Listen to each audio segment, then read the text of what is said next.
Well, right now, the situation that we have to deal with is that corporations have an unbelievable amount of power and influence, and they are able to operate with a significant amount of impunity. And this has led to the problem of corporate capture that I think this treaty is able to address by having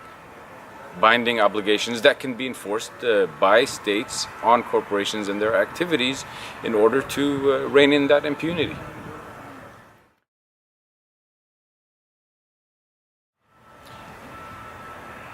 This process is very important because it allows us to raise the issues that are of relevance for corporate accountability and corporate impunity. And this particular moment that we are in is crucial because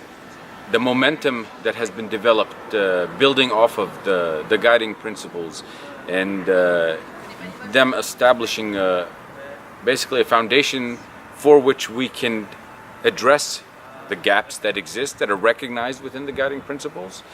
We need to take advantage of the discussions around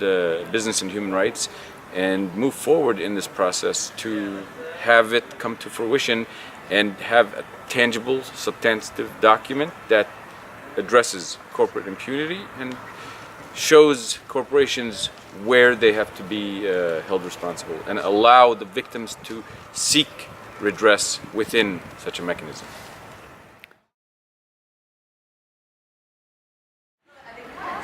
The issue of business and human rights in Palestine is one of significant importance. As Al-Haq, we do significant work on the area, and we recognize the incentive structure that is developed with the private interests within the occupation that have led to an incentive structure that perpetuates the occupation because of benefits being reaped by those that are involved in the commission of violations of human rights and international humanitarian law. And we see this treaty as an important mechanism to address corporate impunity and the involvement of corporations in violations of international law in Palestine and abroad, because our issue is simply a microcosm of injustice globally, and we feel like we need to have this binding treaty that allows us to address corporate impunity globally, which will also benefit Palestine.